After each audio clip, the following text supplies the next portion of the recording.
Okay, good evening, everyone. Both to our 50 attendees here in banquet space, as well as equal number virtually joining us through our Zoom room. Not sure about you, but May creeped up on us, but here we are. So cheers to another 3 weeks of fast efforts, and it'll be Memorial Day. So some chapter news. We are targeting an education day for late June. This will be an all-day event in Montgomery County, more than likely in Montgomery College, but we're still finalizing that. And 7 PDUs free to all valid chapter members in attendance. You pay $20 for your annual dues, and our chapter leadership and Charlie and Jean have always wanted you to get as much value for your membership. So getting back to in-person education days with a virtual option, and later this year, hopefully a multi-day symposium, kind of back to the offerings that we were giving you before the pandemic. So stay tuned for that on the newsletter. Happy Star Wars Day to everyone. May the 4th be with you. Star Wars Day Eve. Tomorrow is May 4th, so may the 4th be with you. We do have, Ms. Trayvon's been handing out everybody raffle tickets. If you don't have a raffle ticket, could you raise your hand? Okay, good job. So we have 3 raffle prizes, Lord Darth Vader lamp, grab bag full of everything from a Yoda hand soap dispenser to Din Grogu Band-Aids to Mandalorian bath bomb and lightsaber chopsticks. So things that you definitely need. And a big Star Wars fan on the show The Office was Dwight Schrute. One Halloween episode, he dressed as a Sith Lord. He wrote a new book about how the world needs a spiritual revolution. This isn't a religion book, more just kind of how we treat our fellow neighbor. I was in attendance at this book event over the weekend, so there's a signed copy of the book that we'll also raffle off. So if you're not an Office fan, you win. You probably know an Office fan. If you're not a Star Wars fan and you win, there's some people wearing Star Wars t-shirts here that would probably take it off your hands. But more incentive to stay until Mr. Godbey is done with his presentation, unless you have to leave early.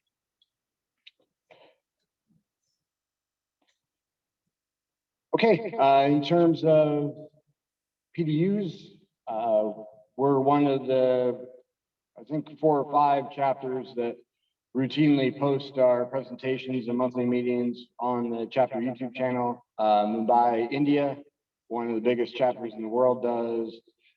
Central Illinois and Central Indiana, do off the top of my head, but we have, since the pandemic, 95% of our presentations posted on our YouTube channel through the Zoom recording. So if you need PDUs, it's a good opportunity to have it on in the background as you're progressing through your workday. For the most part, the video descriptions have the claim code, but I'll do an audit on that to make sure they all do. But if you miss a meeting, or if you were here for last month's meeting on design thinking and really got a lot out of it and wanted to share it with a colleague or neighbor, this is one way you could do that. Okay, book alert, friends of our chapter, and I think they've presented in monthly meetings and symposiums close to 10 times, leadership techniques of Lisa Hammer and David Newman.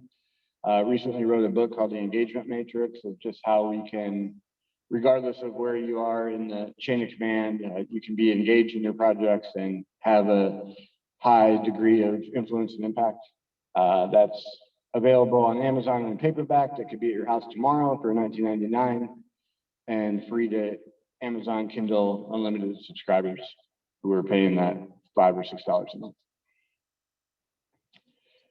The next PMI Global free training will be the virtual experience series in June.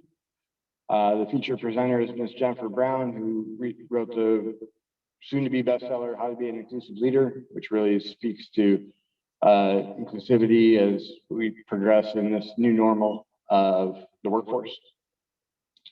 That's 7 PDUs available to obtain just by registering and making sure you're logged into the breakout rooms or the keynote room. So it's great that PMI is offering this to all their valid members, and good to save the date. If you're busy on the 15th, you can still register and have on-demand access to earn the PDUs, as well as reference the presentations for up to 90 days. Our chapter's Toastmasters group meets the second and fourth Wednesdays of every month. So next Wednesday at 7 p.m. they'll meet. We have representation with their leadership team with Brett. So we welcome her to the glorified stage here.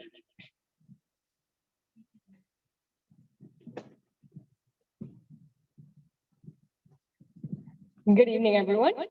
I am the Sergeant at Arms for the PMI Montgomery County Toastmasters group.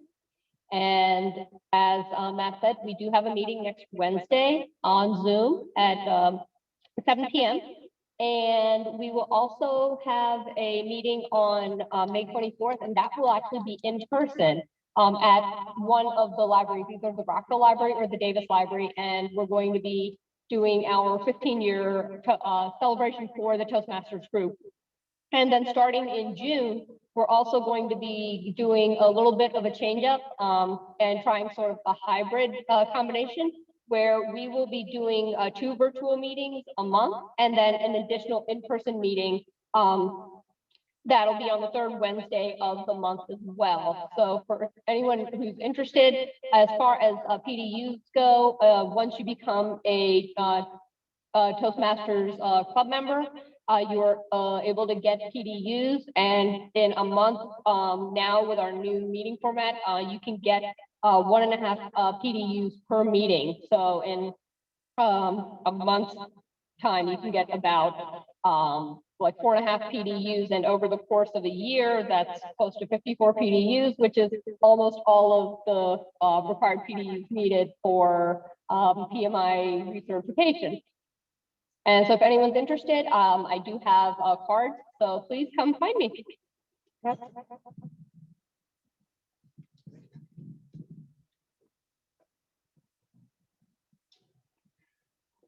That was our sister Toastmasters chapter. We also have sister chapters in the National Capital Region area. This is our Miracle on 34th Street approach. We market them, and we hope to get business returns. So next Tuesday, PMI WDC has an in-person event with 2 presentations in the Virginia Tech satellite campus in Arlington. That includes a light buffet and a drink ticket for an affordable price. PMI Silver Spring next Wednesday has a virtual event, which is $10 to keep their chapter going and to pay their virtual conferencing fees on Be Formless, Be Shapeless, Be Agile, with a certified coach who's also a PMP, a good hybrid to have. And then 2 Thursdays from now, PMI Baltimore, I know we have some Baltimore chapter members here, has a virtual event, also at a $10 charge with agile practices for all projects, with one of the, I think we have 20 PGMPs, the portfolio and program certified in the NCR. So these will all be great presentations. If one evening of project management, education, enlightenment is enough for you, then we'll be back the 1st Wednesday of June. So we look forward to seeing you then. Our chapter education partners are doing great things. Montgomery College has a continuing education for their adult learning that includes different leadership classes as well as certification prep.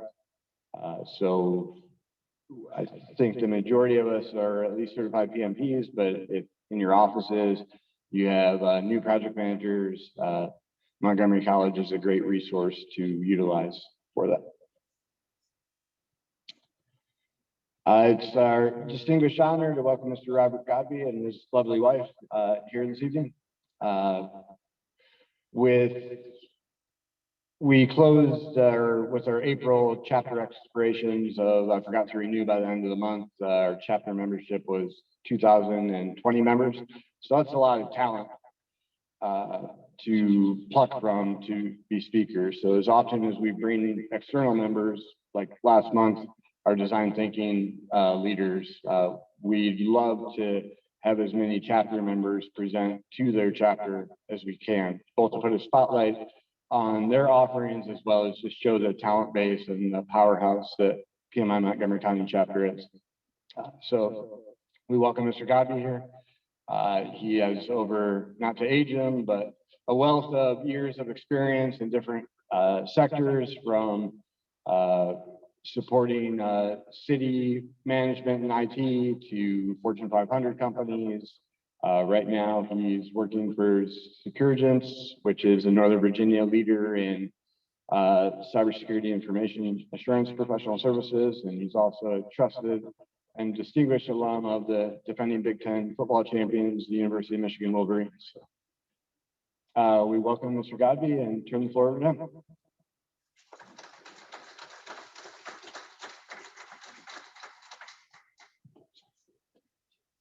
The camera is down here back in charge. Oh, okay. Let me set this over here.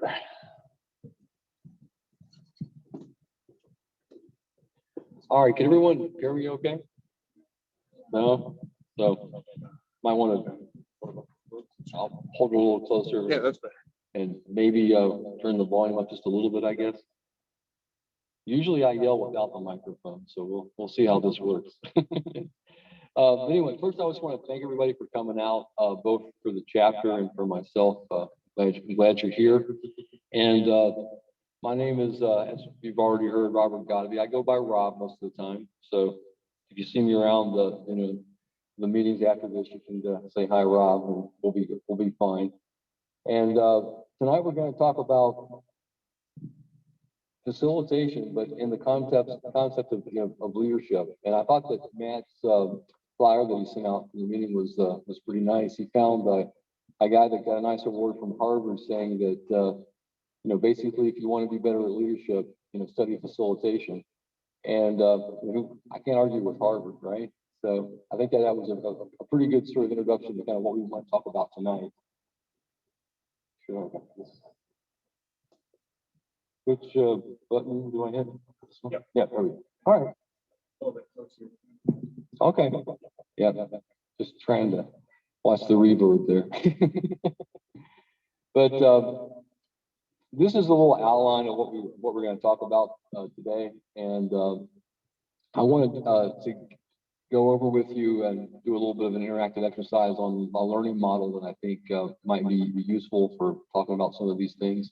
Then we're going to sort of go into how that applies to leadership and sort of wrap up with what I mean by facilitated leadership. I don't want to mislead anybody. If you're going to get good at facilitated leadership or any type of facilitation, you're going to have to put in some time studying some of the practices. One of the workshops that I've worked with in the past that does a pretty good job of covering facilitated leadership. It's a 3 full days of work, and I think it's still publicly available. Usually, those kind of courses go for like $2,000–3,000 to go through this kind of practice, which is kind of what we're going to be talking about here in a little bit.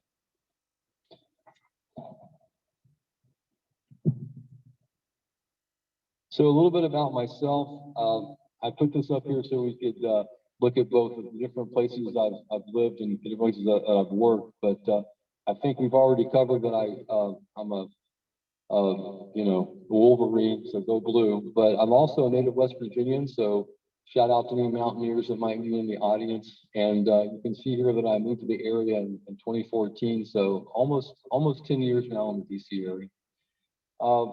It was when I was working at Ernst & Young that I actually got exposed to what we might call traditional facilitation. I took that as part of my professional development there to study how to facilitate large group meetings and sessions and things like that, and got on the national team that does facilitation. And it was interesting because if you do traditional facilitation, what they like is for you not to have any content knowledge about the subject that you're facilitating.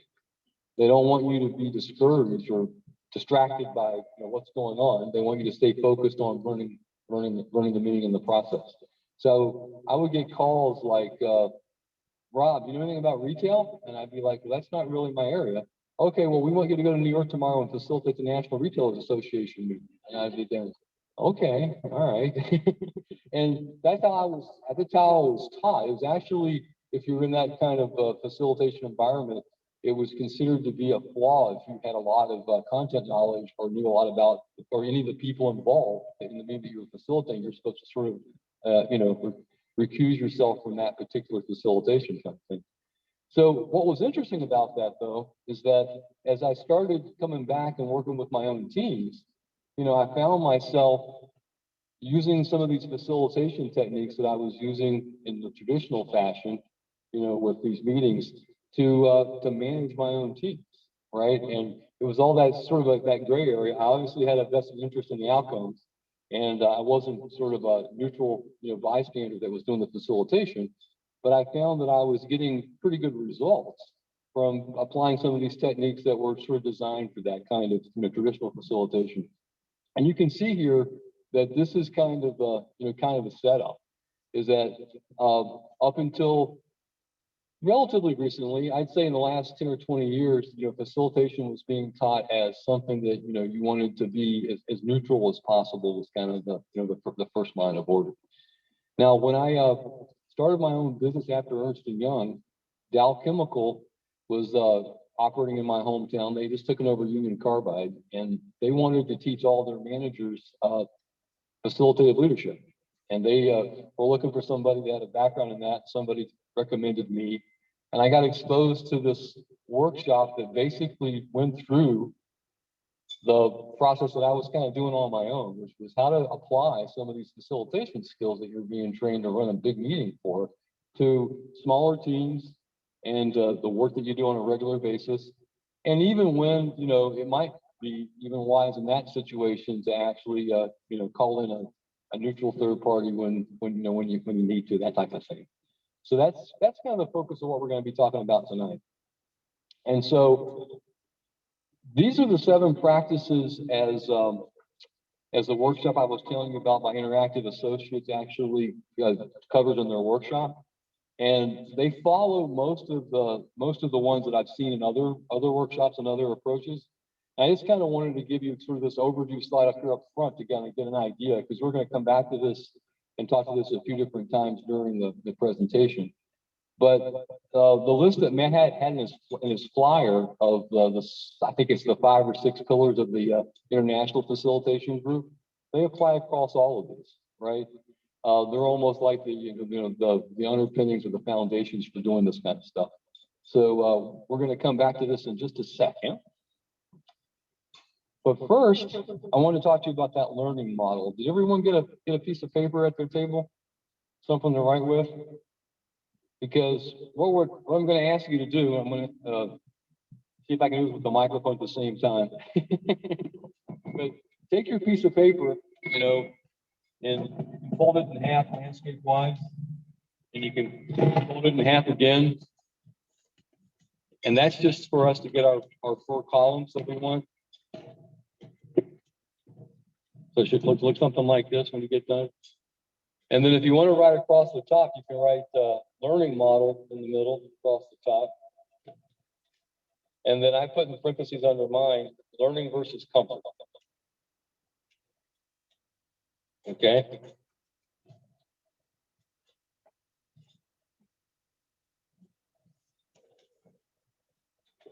I'll give you a chance to catch up.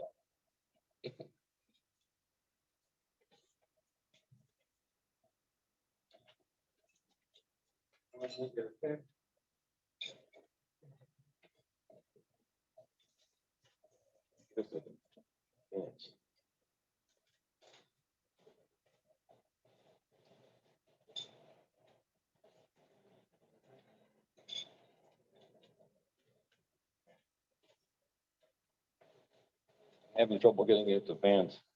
Not sure. Just go up there. Yeah, one slide. Oh. There we go. All right. So we're going to go through a little exercise on this learning model. If you go to the top of your first column, what I'd like you to right there is, don't know, you don't know. That's the heading for the first column. Oops, don't go back. We're not ready yet for that one. So don't know, you don't know. And the first thing we want to ask about that is, how do you think an academic would say, don't know, you don't know? Anybody got any ideas? Unconsciously incompetent. Isn't that a lovely term? If you don't know, you don't know, you're unconsciously incompetent, right? On chat, unknown. What's that? Oh, yeah. So if you're the next question that we want to really ask about that is that if you're unconsciously incompetent, or you don't know, are you comfortable? Think about all the folks things that kind of go along with that, right? Ignorance is bliss, right? I think my grandmother used to say, fools tread where angels fear to go, or something along those lines. There's lots of different cultural sayings that go along with basically not knowing what's going on can be a comfortable place to be, right? Now, the next question for the column is that are you learning if you're in that state? Are you learning anything? No, right? You know, if we're playing the ignorance is bliss card, then we're not really actively learning anything, right? How do you feel about the full adage, knowledge is power? In one way, it can be, you need knowledge to be effective, but it can also be, knowledge can be held hostage. Yeah, we're gonna see how that plays in the small here. I think in just a minute. We'll come back to that. All right. So let's go to the next slide.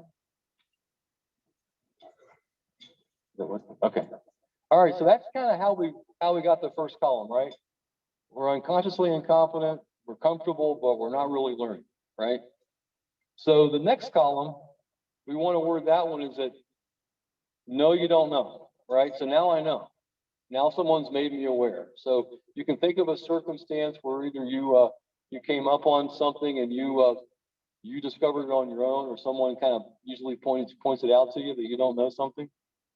And so again, how do you think the academic would say, you know, you don't know? What's that? Now you're consciously incompetent, right? Right, exactly. and the question now is that if you're consciously incompetent, are you comfortable? And most of us aren't, right? Because that means we've got to do something. We got to make a decision. At a bare minimum, we have to tell ourselves that we're not going to acknowledge that we just learned that we don't know this thing, right? And that takes a little bit of work. That's a decision to make. But if we're going to do something about it, then we have to spend that time doing something about it. So it's not really a comfortable spot to be in, because we have to do something. What about learning? At this stage, are we learning anything? Yeah, it's kind of like learning step 0, huh? It's like now we know what we don't know. So some learning has taken place. Okay. So if we go on to the third column now, right? Now we want to write on the third column at the top, working on it. Right. So we're working on it. So our academic guy is going to call us what? Oops. Now we're consciously competent, right? If we're working on it, and what does that look like? So when we're working on something and we're consciously competent, then we're thinking about it as we're doing, right? And you can almost see our lips moving, step 1, step 2, it's a little awkward. That's kind of what working on it sort of looks and feels like to most people. Is that comfortable? Most people don't find that particular place comfortable, right? Most people don't like to think about what they're doing while they're doing it. Are you learning when you're doing that? Yeah. Right? So you're actually learning. Might not be comfortable, but you're learning something because you're working on it. Okay. So we've gotten that far. We've got one more column to go, right? So this column is going to be got it, right? I've got it. So we played out unconsciously incompetent, consciously incompetent, consciously Competent. Oh, we went too far. But anyway, we're showing it. No, consciously competent. Now, so what do you think this last one is? From the academic term, what are we in this fourth column? We've become unconsciously competent, right? What's that look like? What's that look like? What does unconsciously competent look like? Mastery, maybe. I like to think of it as how most of us drive, right? How many times have you been driving down the road and you kind of I won't say come to, but sort of become aware again, and you've driven how many miles without being aware that you were driving, right? So that, so that's what consciously competent looks like. We can drive without even being conscious, almost, right? Are we comfortable in that state? Yeah, most of us are. I might not be comfortable with you driving that way, but we are, right, while we're doing it, right?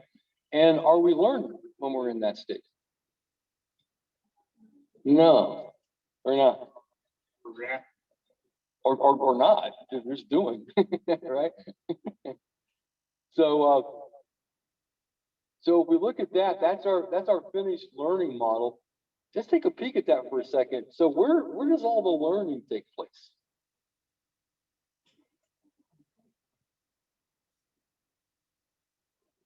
Where we're uncomfortable, right? It's moving on its own. And when we're comfortable, we're not learning. So it's just something to kind of think about, because there's quite a few things that come up in leadership situations. I can't remember what it says. It says, I never want to be unconscious and competent. Exactly. That's a good one. So here we go. Get comfortable being uncomfortable. There's a thing that's been going around for a while. Have you heard of the growth mindset? It's a pretty big thing that was hit in Silicon Valley for a while, and I think it's made it now into the public education system. But what they're really referring to when they say growth mindset is they're talking about that phase where you're working on it, right? And getting comfortable with being uncomfortable. One of the reasons why it's supposed to be Michael Jordan is shown here is because his storyline, if you think about it, he came out of high school and the college not being much of a basketball player. And for whatever reason, he got interested in college, and he spent a lot of time practicing. And he was actually known for looking pretty doofy when he was doing it, right? He had it all hanging out, and there's lots of photographs of him with his tongue hanging out while he was trying to make shots and all kinds of stuff like that. But he worked really hard on working on it. And we now know the results of that particular one. But what's interesting is that, what did he do after he retired? Does anyone remember what he did after he retired from basketball? What's that? No, he actually joined the National Baseball League. He was so kind of formed this habit of working on it so much that he really couldn't let it go. And he tried to be a pro baseball player for a while. And, I don't think he had much success playing baseball as he did playing basketball. But what really is the psychological thing here is that he got really hooked on this, always working on something, trying to get better at it. And he wanted to apply it to a different sport, so he tried to do it in baseball professionally. And I think you're right. I think he probably does it now in golf, right? That's how he takes it out. But this is a good, I think, model to think about when you're dealing with certain types of situations. How many people have worked on change management projects? Okay. Did you ever say to somebody, "Oh, don't worry, it's not going to hurt a bit. Everything's going to be fine," right? A lot of times we tell people that we want them to learn something new, or we're going to change something on them, and it's all going to be really nice and peaceful and quiet and comfortable, and that's usually not really the case, and we know why, right? Because it doesn't fit the learning model, right? People don't easily learn new things without any kind of friction. There's always going to be some uncomfortableness. So as a leader and a manager, you can take that into account and try to plan around making it as easy as possible. I mean, this is usually when we start to talk about bringing in training sometimes to make it easier for people to make this transition. But we also want to be careful about trying to tell people that, oh, you're not gonna, you're not gonna notice a thing, right? Because it's usually not true. All right. Anybody got any questions or answers to any of these questions, or any questions about this model before we move on? Can you see how this might apply at work?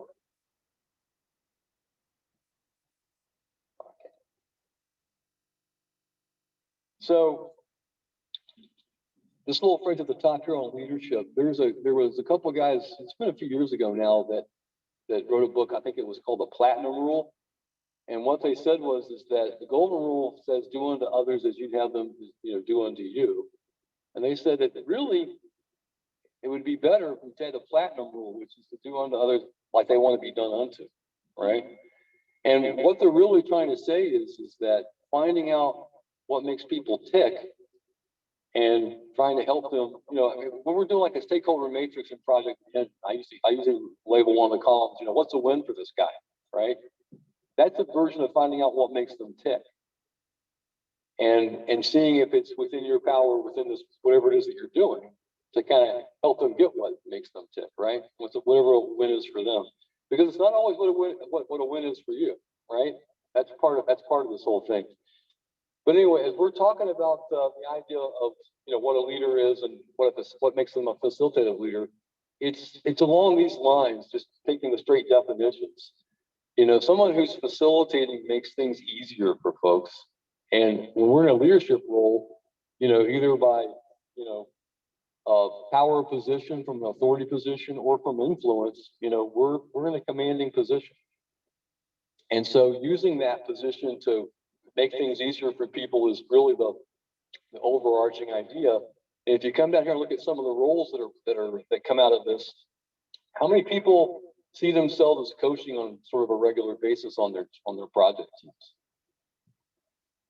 I see a few nods, right? I mean, this seems to be part of the job, right? Usually we think of it in terms of maybe somebody coming in that's relatively new to the process, new to the team, relatively young. But there's coaching that happens at all levels, right? I've got people on my team that, depending on what they want to do, coaching comes up pretty much for just about everybody. And then in terms of being a team leader, that's usually what we think of, I think, when we talk about, being a project manager in a lot of cases. And particularly this definition, we're talking about managing the processes. That's really a big part of what we're tuned in to be able to do. I'm just taking over a new program, and that's right now my daily thing is to come up with how to explain how the process is supposed to work that they're not doing, right? I'm being brought in to kind of basically repair the shop, and there's a lot of processes that just aren't being followed. And so we're going through a lot of this type of thing. And then the change agent thing, whether you want it or not, these days it seems to be part of the job, right? And it goes back, I think, to some of the previous comments that we're making about the learning model, is that you can stress learning and continuous improvement and so on, but you have to also realize that you're asking people to be uncomfortable when you're doing that as well. So when I was making this slide, I was trying to think of a way of sort of showing this transition. I said that previously in my career, I kind of went from technology to process to, sort of soft skills or people skills. But the main idea here that I wanted to kind of to talk about was that on one end of the spectrum, what we can maybe, call the opposite of soft skills, hard skills, if you like, things like science, math, and other things, they tend to lend themselves to self-study in a lot of cases. I mean, if you've tried to learn those types of things in a group, I'm not saying that you can't, but I don't know that it improves the learning process that much. What we discover on a lot of this sort of more technical things is that, we all take it in differently. Going at our own pace might be the better way to kind of do that kind of stuff. How do most of us learn processes when we go to a place? How's that usually done?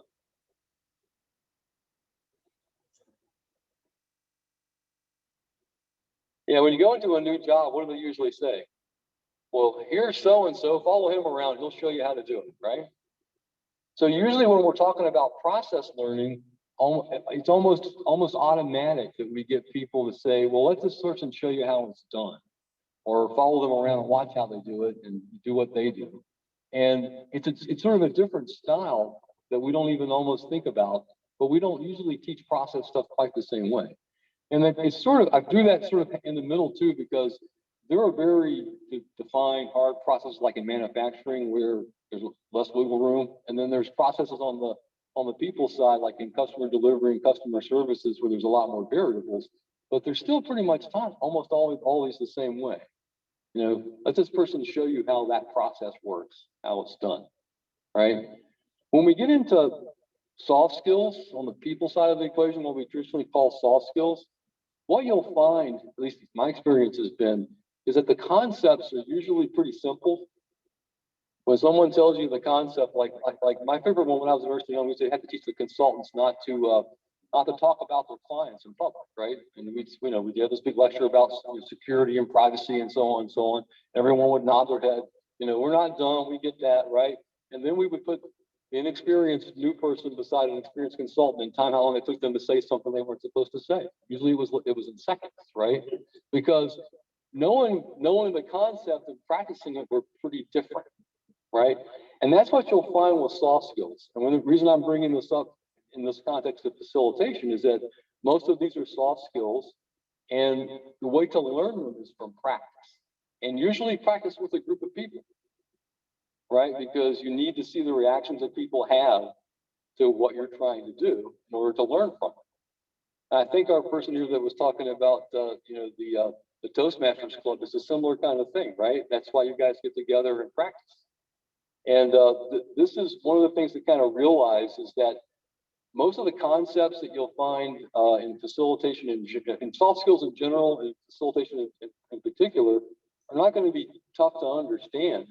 They're just going to maybe be a little bit uncomfortable learning how to do because you've got to practice them. And best practice is usually within some kind of group. Okay. Any questions? That makes sense to everybody? That's been your experience so far too? Okay. All right. So this is sort of the, let's bring it all together, right? So to lead, coach, or change, learning happens at one way or another, right? And we've been through discussing how, learning something new is uncomfortable. Different approaches for different topics and people is one of the things I kind of wanted to be able to lead with, is that depending on what it is that you're trying to teach or convey, you might want to try a different approach. And also that whole idea about, we don't have time for talking about personality types and stuff like that tonight, but different people also learned in different ways. Learning soft skills like facilitation requires working with other people. Practice, practice, practice. And it can be uncomfortable in the beginning until you get used to it.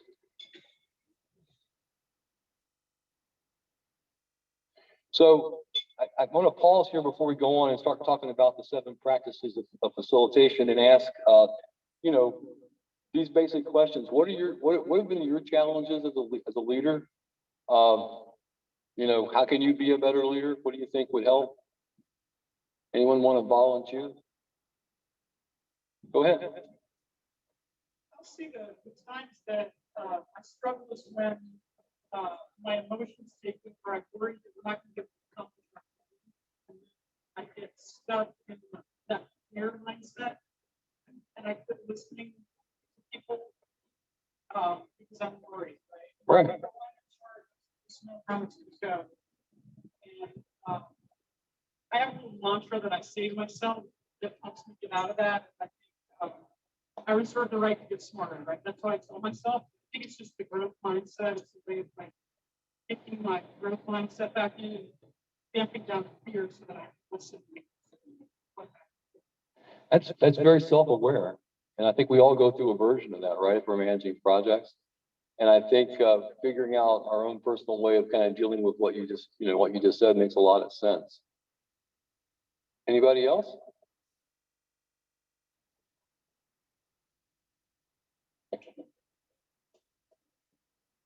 I like what you said. Oh, go ahead. Go ahead. Yeah.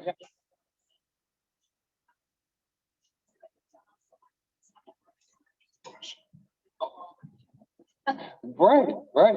And, you know, that's one of the things I think to think about this sort of vision topic in facilitative leadership is realizing that there's maybe small, medium, and large visions, right? They don't always have to be grandiose, but they do have to serve as sort of a rallying, you know, cry for the team. And so you're right. In operations, maybe the long view isn't the first thing everyone's going to think about.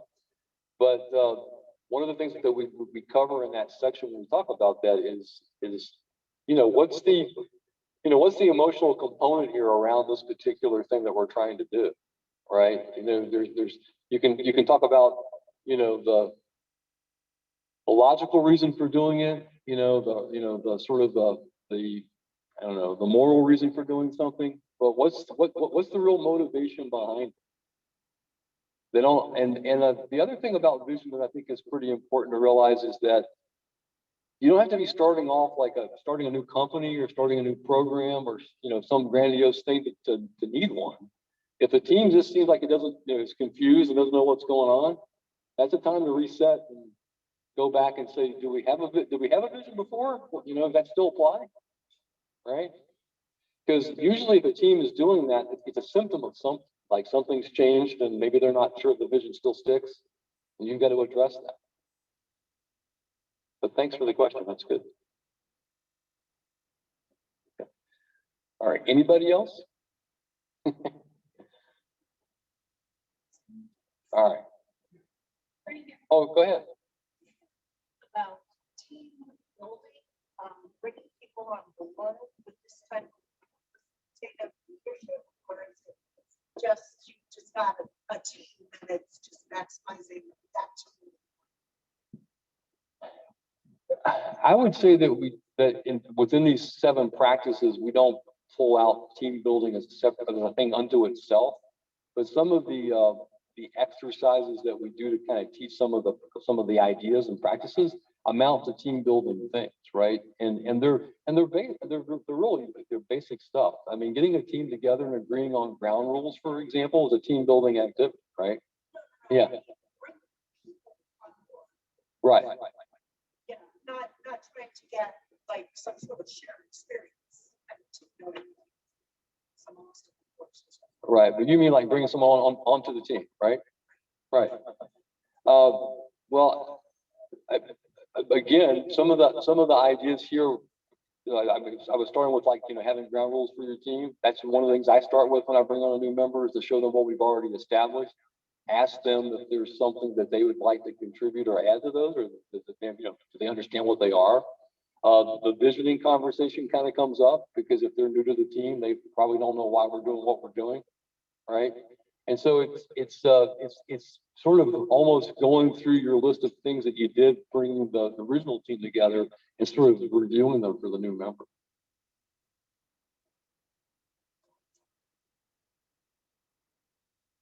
Thank you. All right. So I moved on to this slide just to kind of give you an idea of what the 7 practices are trying to help you be able to accomplish on your teams. So to make it easier for people to contribute their ideas and expertise is kind of a big one. It kind of falls under that banner that we've been talking about lately about inclusion. That's came up, I think, a couple meetings ago, and is also, you know, a pretty big topic in most of our workplaces. But spending some time on figuring out or using some of the facilitation skills to help with that is a very important part. To speak up when they have problems. That's one of my big ones on a lot of my teams. I've got, you know, manage a lot of technical guys. They get a problem, they're stuck on, they want to own that problem, right? And they want to work it to death, but they're reluctant to tell you that they're stuck. And so getting people to kind of realize that, you know, bringing that information up sooner than later is actually good for everybody is a big part of what I spend a lot of time socializing on my team. To take initiative, right? And so that's a big thing that we hear about in a lot of different work situations. And you know, some people worry about, well, you know, taking initiative can also be a bad thing, right? Well, that's part of what learning how to be a facilitated leader is about. Usually, if we set the structure and the context correctly, having people take initiative is kind of what you want them to do. Work well with others, like we've been doing, talking about since kindergarten, right? How do we set those kind of things up and make them actually work? One of my favorite ones in here under making decisions. Most of us inherit a decision-making process from whatever environment that we're in. And it's one of the things that we do pretty much the same way every time.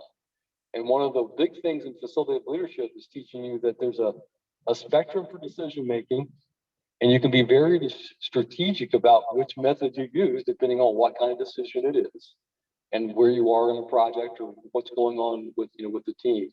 And it was a big eye opener for me because we don't always look at decisions that way, right? We usually kind of have a sort of a default way of making them, and we just use the same method every time. And then sharing responsibility for success, making it easier for people to do that. So those are the kind of like the, it's almost like the outcomes that we're going for. And then these are the 7 practices that we were talking about, and you should have a handout on right now. And so what I'd like you to do is to first take a peek at this handout and see if you've got any questions about any one of the practices, if you need additional information on them. I'm going to go to kind of like my brief little description of what they are here on this slide. And then we're going to go into an exercise and try to figure out which ones you'd like to learn about first.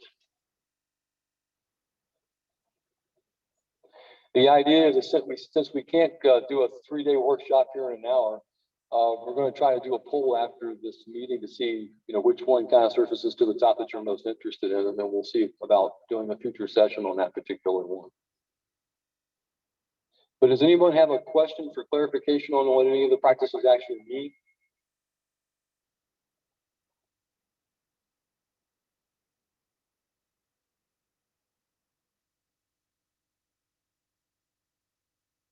The one that was seek maximum appropriate involvement, that's the decision-making one.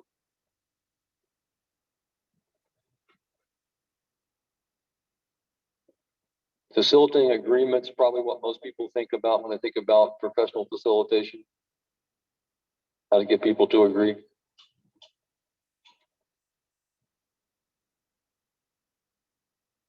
All right, well, if there's no questions on any of the individual practices, then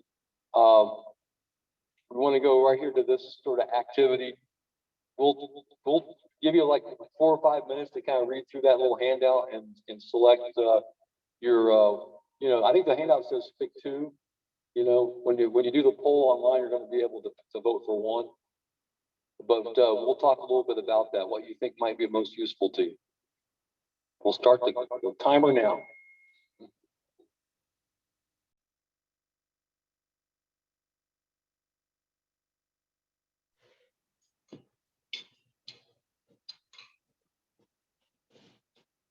Oh, okay, sure.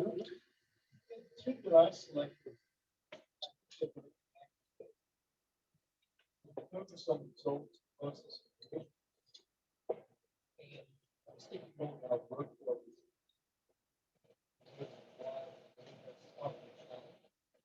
And then the second time was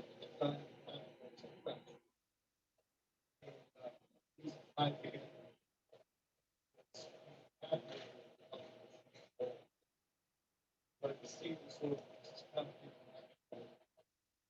positive.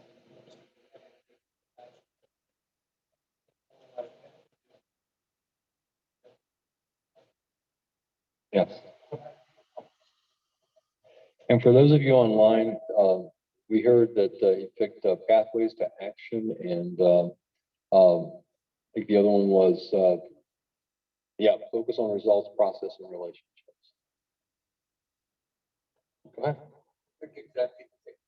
Okay, and your reasoning was similar?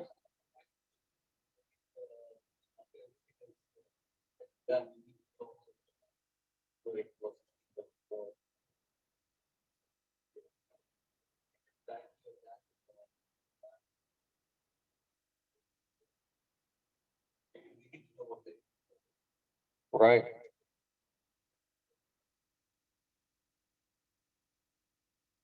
Yeah, for a lot of teams, particularly when I was in some larger environments, when I wanted to talk about this results and relationship and process stuff, you know, they'd all had bosses that were very focused on getting a result, right? But the question sometimes was, well, if you got the result, are you able to do it again? Right? That's where the process question comes in, right? Because a lot of people get the result at the cost of not really knowing how they got it. And then we've got examples of, okay, so you got the result and you can do it again. Do you want to work with those people that you did it with? That's the relationship piece, right? I mean, if you did it by burning so many bridges that no one wants to work with you, then that's probably not a key to long-term success either, right? So trying to find a balance among those things is very key. You're right. Go ahead. So I did seek maximum appropriate involvement. Uh-huh. Relationship. I'm on a team of 4. Uh-huh. Stick growth and work, and my job is making sure we're using project management appropriately, so we're able to achieve our goals and make sure that our clients are happy with those. And we need to make sure the processes that we're actually using are the right way, they're logical, and they're all doing. Need everybody on that team actually follow through, not just like, yes, it's good, pleasure. Yep. That makes sense, right? Go ahead.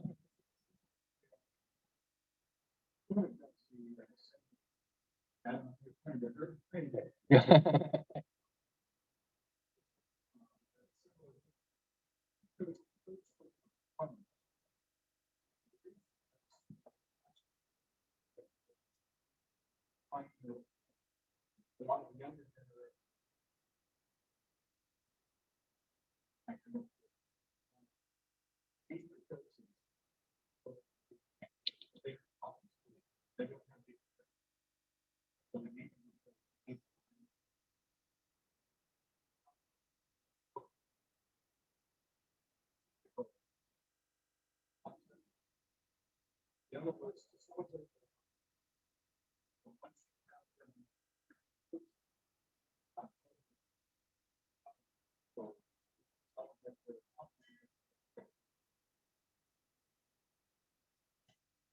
I agree. So for those of you online that we just had somebody who took both coaching for performance and celebrate accomplishments. And this gives me a chance to say that I'm not a very good celebrator. I would, you know, I grew up in an environment where that just isn't what you did at work, right? So you work hard and so on. And so to get better at this one, I would consciously pick someone on my team who was a good celebrator and say, this is your job on the team to make sure that we don't miss an opportunity to do this when we're supposed to do it. And because I'll probably forget, right?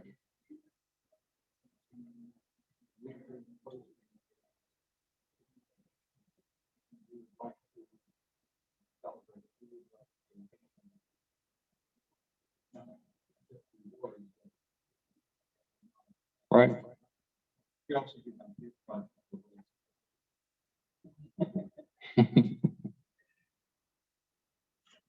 Anybody else want to share before we move on?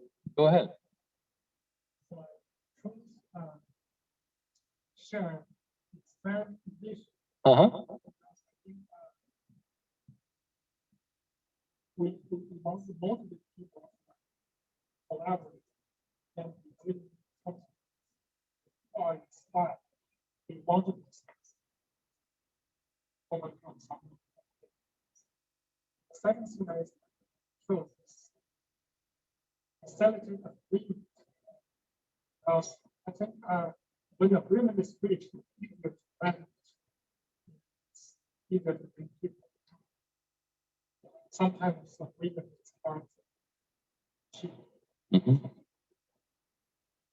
So for those of you online, we just heard someone who said he's share an inspiring vision and reach agreement. And again, both really important. I'll give you a short facilitation, concept. The The basic process for every agreement is a version of what we call open, narrow, close, right? Open, narrow, close. And what you'll find is that if you go back to any of your agenda items, there should probably be every topic on your agenda should have a version of open, narrow, close, because a lot of times when we have problems, it's because we forgot to do one of them. And the other way to look at your audience, we get lots of different ways of figuring out personality types and so forth, but this open, narrow, close thing is another way of doing it. There are people who like to open, there are people who like to narrow, and there are people who like to close. And one of the best things you can do for any audience is make them aware up front that you're going to do all three, right? Because if you don't, they're going to worry that you're not going to do their favorite one, right? And realize that you've got a favorite too, right? So you tend to probably skip one or two when you're doing something, right? And so it's that simple. The concept's not hard, but it's realizing what your bias is, and then realizing that everybody in the team's got one too, and so you have to work with it. But like, you know, how many people think a brainstorming session is just throwing out ideas? The real facilitation step is the throwing out the ideas is the open, right? That's not the whole process.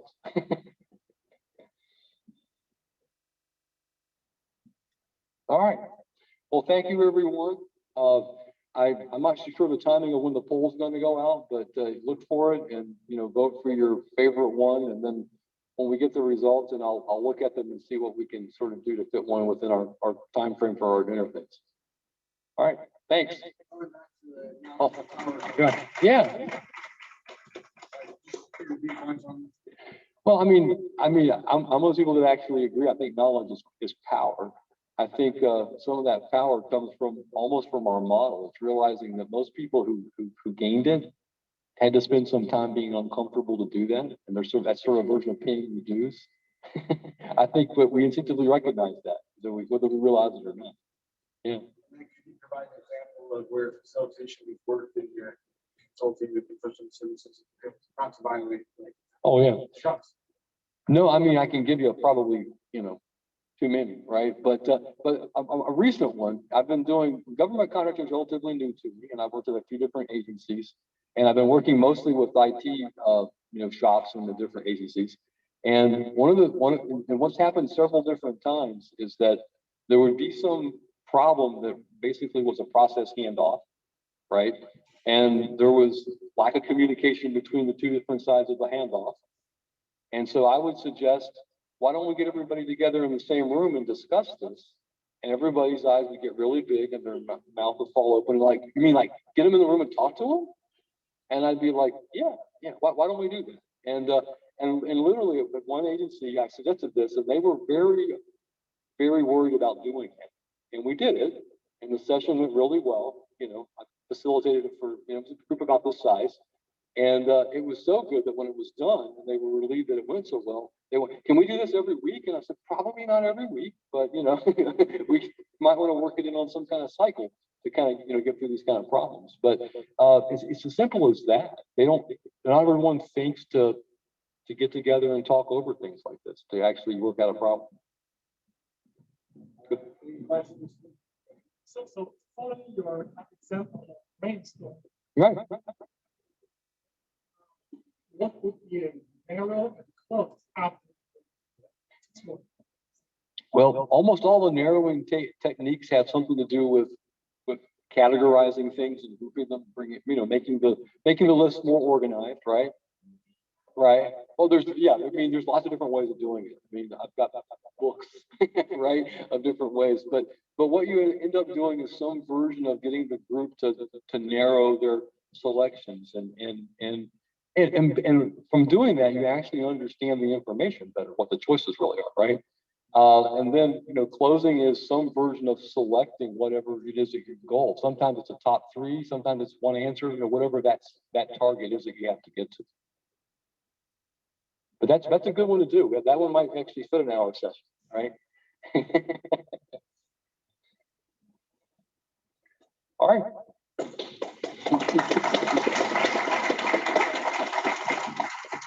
Thank you, Mr. Godbey. Here's his contact information as a fellow chapter member.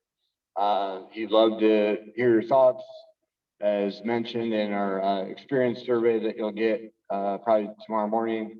If I'm motivated when I get home, maybe tonight, we'll have the questions on of which is most relative.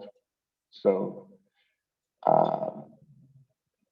okay, now's the time for all the people in the room that you've all been waiting for, our Star Wars May the Fourth Be With You raffle. Okay, so she gets first pick. The lady with the Star Wars shirt. Here we go. And this will be for the Star Wars gift bag, which includes Yoda hand soap dispenser, Baby Yoda Band-Aids, and lightsaber chopsticks. And the number is 598. Here we go. Ah, this seems like trickery. Yeah. So if you're gonna grab the bag, ma'am.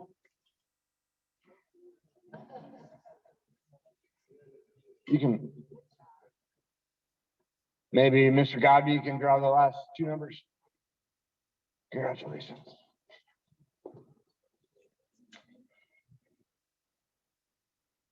This will be for the Lord Darth Vader lamp, which can also be used as a weird nightlight. 587. Hey, we have a winner. Just what your home needed, sir.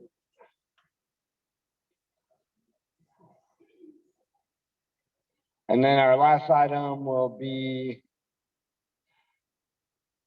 our book by Rainn Wilson, who played Dwight Schrute in The Office. And it's signed, there's a signed placard in the book. And it's called Soul Boom for anyone virtual who is intrigued. And number 573. We have a winner. Great. Okay, now we'll have closing remarks from our chapter president, Mr. Charlie Geist. A big round of applause for Mr. Geist.